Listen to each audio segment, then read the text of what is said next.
The job offer came as an email with no company logo, no sender information beyond a string of numbers, and a subject line that just read, Conductor position, private contract. I'd been out of work for months, barely scraping by, and scam emails were nothing new. But when I opened it, the details made me pause.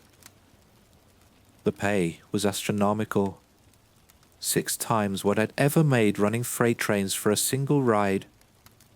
The hours were vague, but the message emphasized discretion, reliability, and the ability to work alone. There was a number at the bottom. I called, half expecting a disconnected line or a robotic scam message. Instead, a man answered on the first ring. He introduced himself only as a recruiter for a private client and asked if I was available to meet the next day. No company name, no office address, just the location. A roadside diner off a highway. I went, of course. The diner was nearly empty when I arrived. The man was waiting for me, sitting at a booth near the back. He wore a black suit, a crisp tie to match, and a dull expression. He didn't even introduce himself properly, just gestured for me to sit. It wasn't any small talk. He slid a contract across the table. You'll receive a list of instructions, he said, voice flat. Read them on your job site. They are non-negotiable. All right. What kind of instructions? A pause. Then I tried again. I looked up at the recruiter. What kind of train is this? His expression didn't change. Just follow the instructions. Everything else is self-explanatory. Then he pointed to something in the middle of the contract, a single bolded line. If you break any instructions, press the red button on the center console immediately. Someone will tell you what to do. I almost laughed. And if they don't? The recruiter didn't blink or say a word, just stared. After a long silence, he tapped the contract again. Sign. The private station was nothing like I expected. It was tucked away in a dead-end road beyond an industrial lot, surrounded by rusted fences and half-collapsed buildings. No signs or employees, just a set of old but pristine tracks and a sleek, immaculate train waiting for me in the dark. The train looked like it belonged in a billionaire's collection. Long, streamlined, gleaming under the dim platform lights. The exterior was spotless, not a single scratch or sign of wear. I boarded the conductor's entrance and stepped into the control cabin. The cabin smelled like fresh polish. Every dial, switch and lever was perfectly placed, modern yet oddly unfamiliar. There was no dust, not a single clue to indicate this train had ever actually been used. The chair was stiff and the seatbelt untouched. And the passenger cars were almost completely empty. No boarding crew or a bit of luggage here and there. No clients were anywhere to be seen. I had no idea where I was going, who owned this train, or what I was transporting, if anything.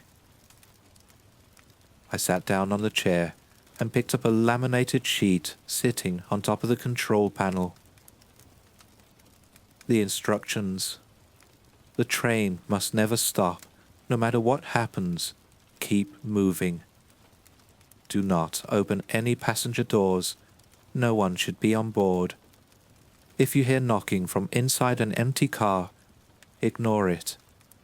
If someone appears on the tracks, do not slow down. Do not look at them in the rearview mirror.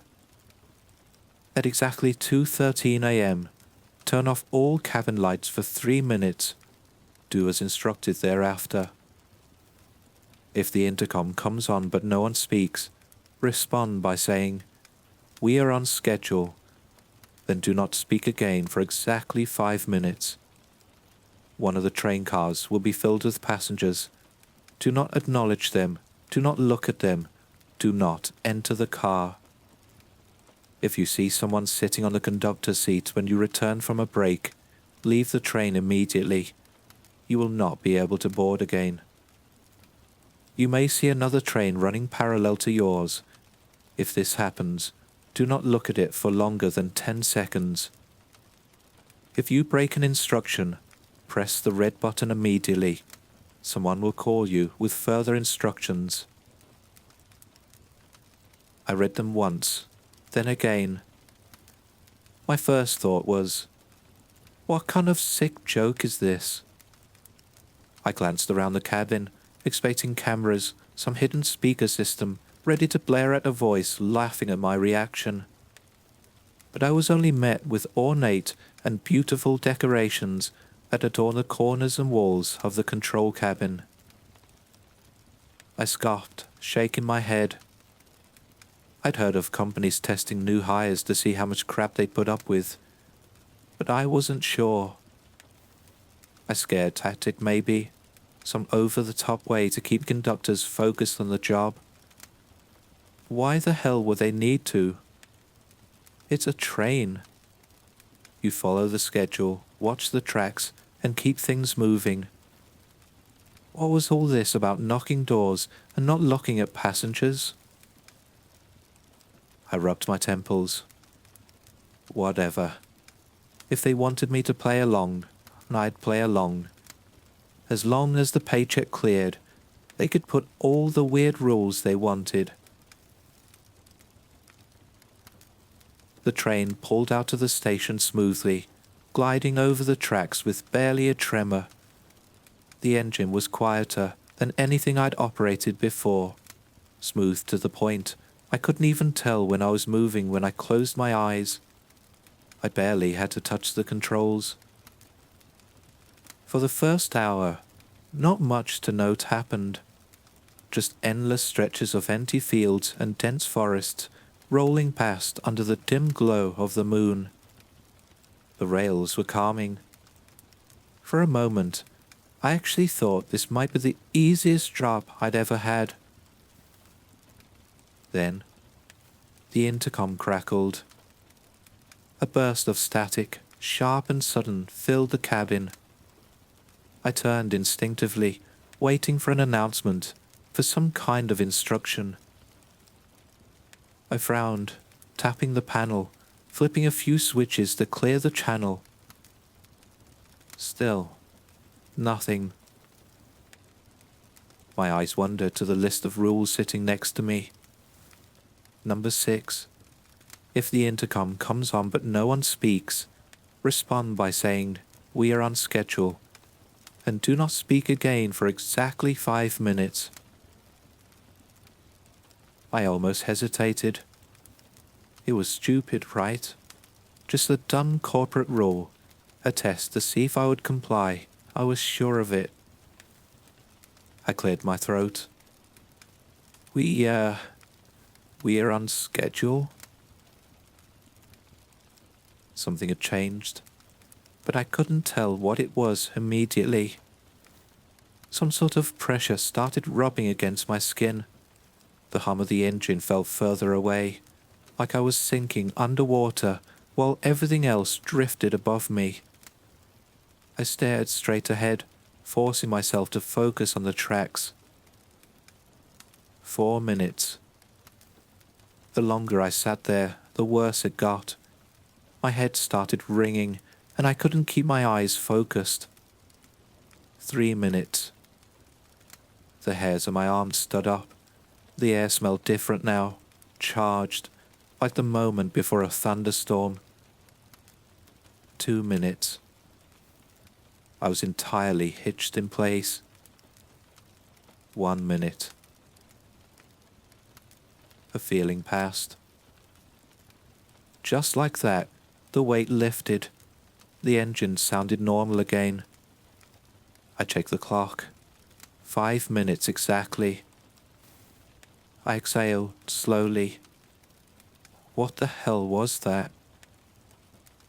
My mind started wandering with ideas from conspiracy theory documentaries I've been watching, brainwashing people into specific radio waves and such. But I brushed it aside and kept moving. The train sped forward. The night stretched out ahead of me. A blur of movement flashed just ahead, right as I was starting to relax and put the strange feeling aside. I concentrated as the shape moved out of the trees to the left and right onto the tracks, fast enough that I couldn't properly register it. The headlights cut across the rails, and my stomach lurched. Someone was standing right on the tracks. A man. His clothes were loose, billowing in the wind, even though the night was clear. His outline was blurry, but I was closing in on him, quickly. He didn't move. My fingers twitched toward the brakes. I had to stop. I remembered. Number 4. If someone appears in the tracks, do not slow down. Do not look at them in the rearview mirror. Every muscle in my body screamed at me to hit the brakes, but I willed myself to stop. I don't know what made me think hitting a man with a train was going to be justified by any instruction or rule, but I had no time for second thoughts. The train plowed through him. No impact or thud. I looked around, panicking.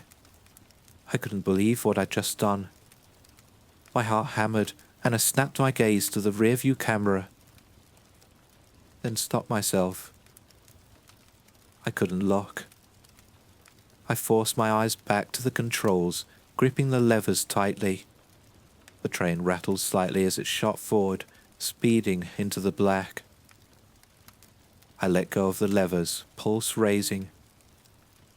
It was fine, just a trick of the light, a stray thought getting tangled with the night. If I had actually hit something, the results would have been catastrophic. I was going 95 miles per hour. A train this size going at that speed would make some sort of noise hitting even a leaf. I let out a slow breath, trying to shake the tension off, reminding myself of the money waiting for me at the end of it. These rules were making me forget that I'd been doing this exact job for years. This was going to be no different. I was just nervous and overanalyzed everything, so I guess the rules worked. My mind started to wander. There wasn't much to do while the train ran, just miles of dark, empty landscape stretching out ahead. My mind drifted, skimming over the rows of dials and switches, then settling, almost absent-mindedly, on the passenger monitors. Someone was sitting in one of the previously empty chairs. Same loose, billowing clothes, same blurred, indistinct face. The same man I'd seen on the tracks. I blinked hard. What? I had checked the entire train before departing. Every car was empty. I would have seen him. There was no way I missed someone. Had he been here the whole time? There had to be a logical explanation. Maybe I'd just been too focused on the startup sequence, going through the motions without really seeing the empty cars. It wouldn't have been the first time. Or maybe I just spaced out. Long-haul conductors do it all the time. You get used to the routine, your mind drifts, and things blur together. Yeah, that was it. Didn't matter. Chances were, this was some rich big shot I was transporting, and he wanted a train all to himself. Maybe even hid from me somehow on purpose. I shook the tension from my hands and calmed down. The train was moving, everything was running, and I even had a passenger now. I knew what I was transporting. As long as I followed the schedule, I'd be fine. Outside, the world slipped by in streaks of dark green and silver, thick forests stretching endlessly into the night. The hum of the engine filled the cabin, steady and even, a rhythmic pulse beneath my fingertips. Miles of emptiness ahead, miles of emptiness behind.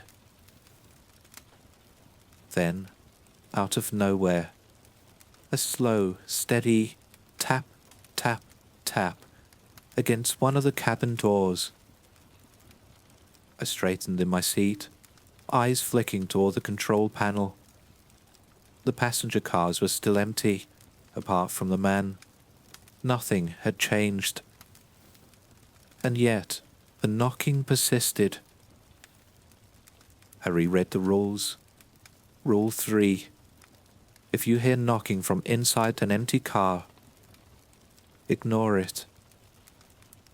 I did my best to focus forward, pretending it wasn't happening. But the knocking grew louder. Bam, bam, bam. Like someone was hammering their fists against the metal, trying to break through, desperate. I felt a sensation in my chest, a deep frustration.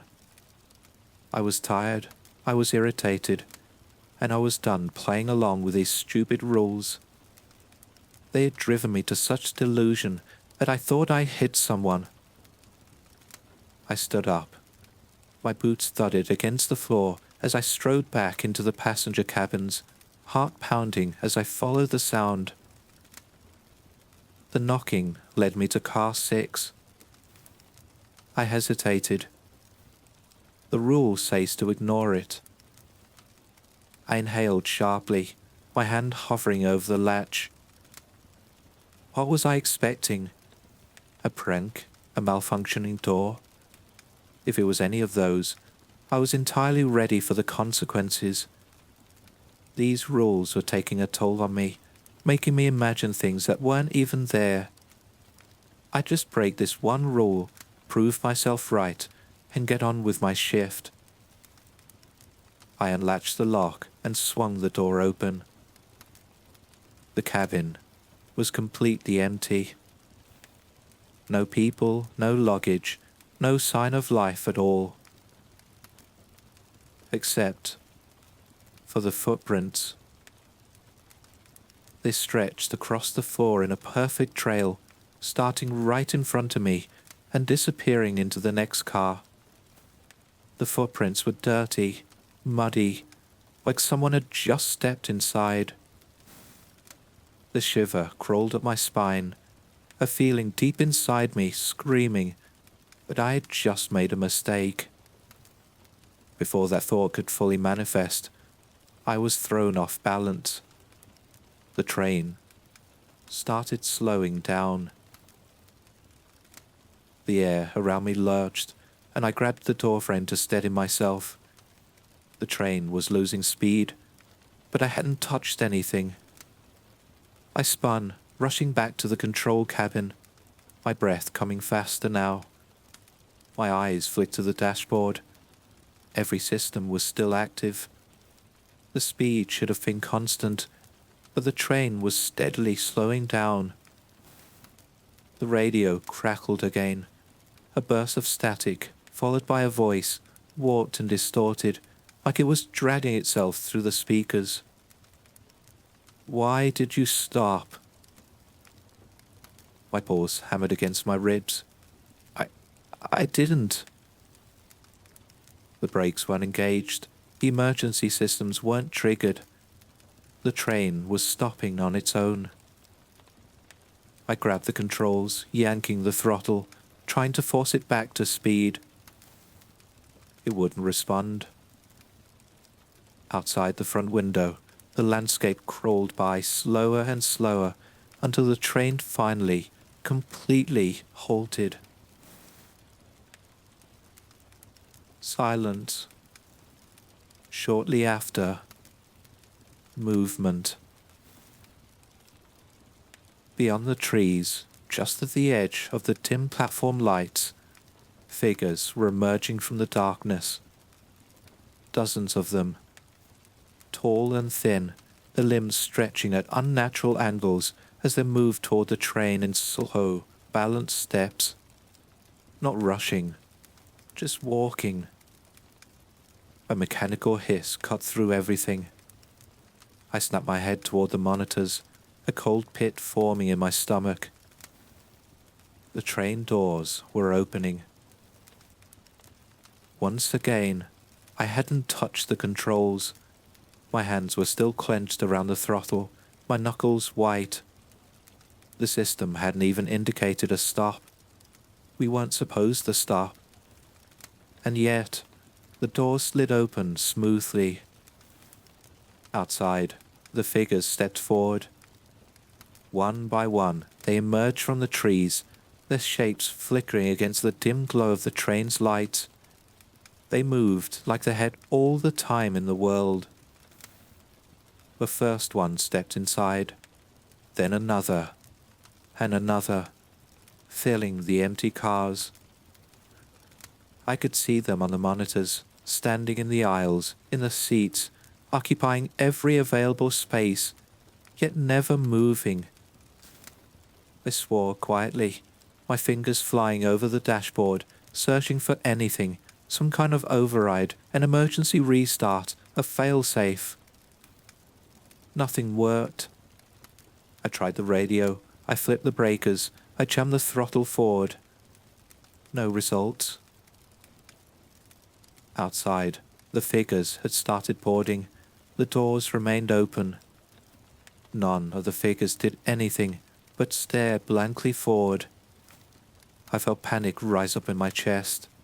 Real panic. My pulse roared in my ears. Why is the train not moving? My eyes darted to the red button. I slammed my palm against it. The radio crackled to life instantly. Hello? My voice came out sharp, panicked. I didn't do anything. The train stopped on its own. You broke a rule. My throat tightened, but before I could say anything, the voice continued. Do not acknowledge them. They are the passengers now. Keep driving until the last stop, and do not break any more rules. Stay vigilant. A low clunk echoed through the cabin. The doors slid shut. I tried moving the train again, and as smoothly as the first time, it started moving forward. I pressed my lips together, keeping my gaze locked forward. The intercom stayed silent, and the train sped back into the night. The tension never left my body. My fingers remained locked around the controls, stiff and aching, my forearms hurting from the strain. I refused to look back, not even a glance. There was an overwhelming sense that if I did, if I so much as acknowledged their existence again, I would not be in for a good time. After a while of total stillness, monotony and paranoia from my end, something shifted at the very edge of my vision, moving alongside the train, keeping perfect pace. Another flicker, a break in the darkness. A second train was running parallel to mine. The sight of it made no sense.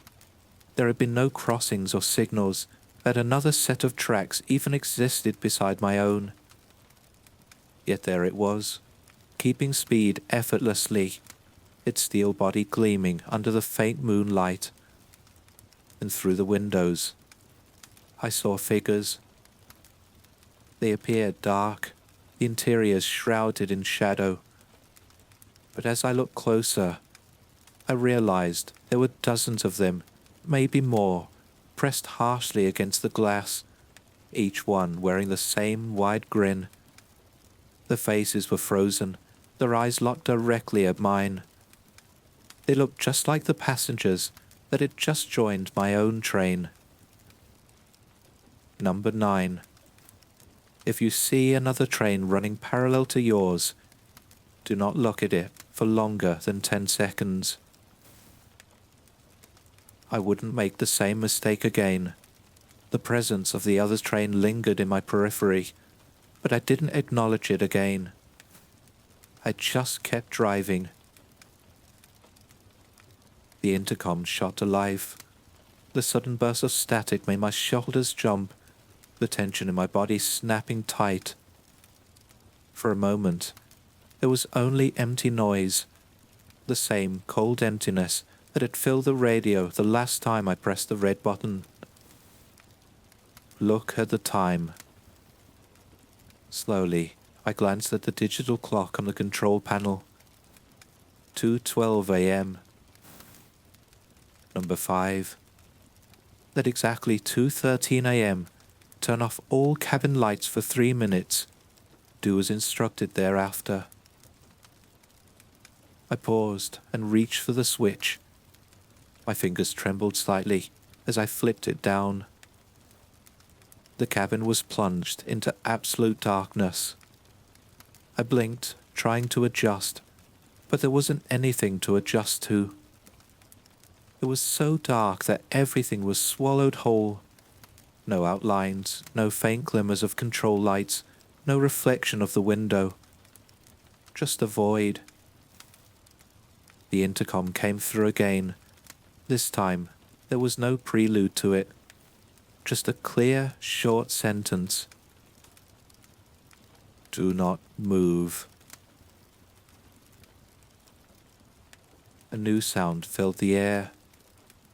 I heard it before I felt it. A slow, painful movement against the metal floor. Not footsteps, but something dragging itself forward. Joints popping. A strange, slithering scrape beneath the clatter of the train. Whatever was making that noise, it was in the cabin with me. Then came the wheezing. It was deep and uneven, like whatever it was had several lungs that were inhaling in staggered bursts. Each breath pulled at the air, filling the cabin with a thick, humid heat that stuck to my skin like mucus. The smell followed a second later. It wasn't like anything I'd ever encountered before. It was sharp, medicinal almost, but undercut with a sticky sour scent, like burnt plastic mixed with harsh chemicals. The stench made me want to throw, but I kept perfectly motionless. It crawled closer still, shifting near the control panel, sniffing, its breath rasping against the levers. A single clawed scrape against the console made my entire body lock up. It circled me, the warmth of his breath shifting from one side to the other, something brushing against my shoulder, but not quite touching. My chest burst, but I didn't dare do so much as exhale. 3 minutes. I counted in my head, trying not to let panic take hold. I couldn't move, I couldn't react. I could only sit there, locked in place, as whatever was inside the cabin decided whether or not I was worth noticing. In a split second, with no sound at all, it was gone. The heat in the air lifted, the smell faded. A low click. The cabin lights flickered back on. I was still too terrified to move, unwilling to take any chances. After a while, I was confident enough to adjust myself in my chair. I shoved down the lingering nausea and pressed my hands against my lap, trying to stop them from shaking. The digital clock blinked. 2:16 a.m. I saw the words appear on the main display. Final stop. Arrival imminent. The station lights emerged from the darkness ahead, cold and unwelcoming, but still the most welcoming thing possible to me. The train didn't slow as it approached. I calmly pulled the brake, but it wouldn't budge. We were getting closer. I pulled the lever until my arms felt like they'd rip off my body. I fumbled with the controls, smashing the red button until my palm throbbed. But nothing gave. We rushed toward the platform at a great speed. I didn't know what to do. Adrenaline surged through my body as my legs started shaking, and before I could even take precaution, impact. The first jolt sent me flying forward, slamming my chest into the console. A crunch from inside me followed. It hurt so badly, I thought I'd die then and there. The windshield shattered as steel and concrete collided, the deafening snap of metal ripping through the cabin. The sound was unbearable. Screeching, tearing, the agonized wail of the train collapsing in on itself. Sparks exploded across my vision as the front cars crumpled like a soda can, the force of the impact buckling the walls inward. The entire world turned sideways. I was thrown backward, hitting the wall before rolling onto the floor. My ears rang, my ribs ached. The air was thick with smoke and dust, filling my lungs with every ragged breath. Somewhere beyond the ringing in my skull, I could hear the train's last desperate groans, the final shuddering lurch as it came to a violent, grinding halt. I lay there, stunned, my hands trembling against the cold floor.